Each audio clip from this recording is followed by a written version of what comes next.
எல்லா நட்சத்திரமும் ஜஸ்ட் நட்சத்திரங்கள் மட்டும் கிடையாது. நம்ம சூரியனை மாதிரி எல்லாமே ஒரு சூரியன் தான். நம்ம சூரியன் வந்து 15 கோடி கிலோமீட்டர் டிஸ்டன்ஸில் இருக்கிறதுனால தான் சூரியன் வந்து பெருசாக தெரியுது. இஃப் நாம் வந்து ஒரு ஸ்டார் இருக்குன்னு வச்சுக்கலாம், நியரஸ்ட் ஸ்டார் சிஸ்டம் வந்து 4.3 லைட் இயர்ஸ் டிஸ்டன்ஸில் இருக்குது. ஸோ ஒரு லைட் இயர்னா 9.5 லட்சம் கோடி கிலோமீட்டர் தான் ஒரு லைட் இயர். அந்த மாதிரி 4.3 லைட் இயர்ஸ் டிஸ்டன்ஸில் தான் நமக்கு நியர் ஸ்டார் இருக்குது. ஸோ நம்ம அந்த ஸ்டாருக்கு பக்கமாக போனால் நம்ம சன்னும் வந்துட்டு லுக் லைக் அ ஸ்டார் தான், சின்ன ஸ்டார் மாதிரி தான் தெரியும். ஸோ இப்போ டிஸ்டன்ஸ் தான் வந்துட்டு அந்த நம்ம பார்க்கக்கூடிய ஆப்ஜெக்டை வந்துட்டு எவ்வளோ பெருசு எவ்வளோ சின்னதுன்றதை பொறுத்து இருக்குது.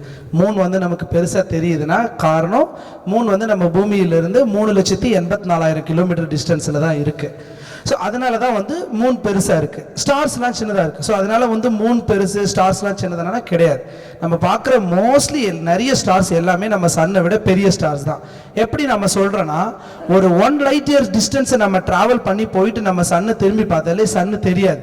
ஏன்னா சன் வந்து not a red giant star, it is இது வந்து பார்த்தீங்கன்னா ஒரு மெயின் சீக்வன்ஸ் ஸ்டார்னு சொல்லுவாங்க, ஒரு முதன்மை நட்சத்திரம். ஸோ அப்படி பார்க்கும்போது நம்ம சூரியனை தவிர மற்ற எல்லா நட்சத்திரங்களும் பெருசாகவே இருக்குது. ஸோ இப்படி நிறைய நட்சத்திரங்களை வந்து ரிசர்ச் பண்ணிட்டு இருக்காங்க.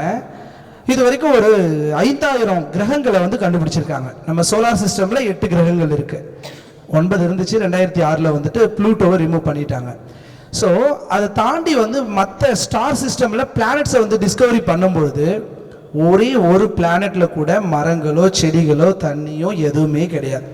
ஸோ மனிதன் வாழக்கூடிய தகுதியில் எந்த ஒரு கிரகமும் கிடையாது. ஏன் அவ்வளோ தூரம் போய் பார்க்கணும்? நம்ம சோலார் சிஸ்டம்லேயே இருக்கான்னு கேட்டிங்கன்னா கண்டிப்பாக கிடையாது.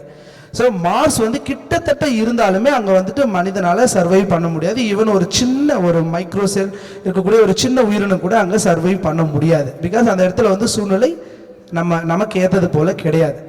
ஸோ அப்படி தேடும்போது இது வரைக்கும் 5500 கிரகங்களை கண்டுபிடிச்சிருக்காங்க. அதில் ஒன்றுத்தில் கூட பார்த்தீங்கன்னா மரங்களோ செடிகளோ தண்ணி எதுவுமே கிடையாது. ஸோ அப்படி இருக்கும்போது நம்ம பூமியில் இது அமைஞ்சு இருக்குது. ஆனால் நம்ம என்ன பண்ணுறோம், இன்னைக்கு factory, iPhone factory, Android, so இது மாதிரி நிறைய ஃபேக்ட்ரிஸ் வந்து, நானும் தான் ஆண்ட்ராய்டு யூஸ் பண்ணுறேன். ஸோ நானும் தான் ஒரு குற்றவாளி. ஸோ அப்படி இருக்கும்போது பார்த்தீங்கன்னா நிறைய வந்து இப்போ இருக்கக்கூடிய விவசாயமும் சரி மரங்கள் எல்லாமே நம்ம அழிச்சிட்டு இருக்கோம். ஸோ இயற்கையை வந்து நம்ம அடியோட தொடச்சி எரிஞ்சிட்டா நம்ம பூமி வந்து கண்டிப்பாக இருக்க போகிறது கிடையாது. அதனால தான் ஸ்டீபன் ஹாக்கின்ஸ் கேள்விப்பட்டிருப்பீங்க. அவர் என்ன சொன்னார், இன்னும் 100 வருஷத்துக்குள்ளே இன்னொரு கிரகத்தை கண்டுபிடிச்சிருங்க, அப்படி கண்டுபிடிக்கலன்னா மனித இனம் கூண்டோடு அழிஞ்சு போயிடும் அப்படின்னு சொல்லியிருந்தாங்க. அதனால தான் நிறைய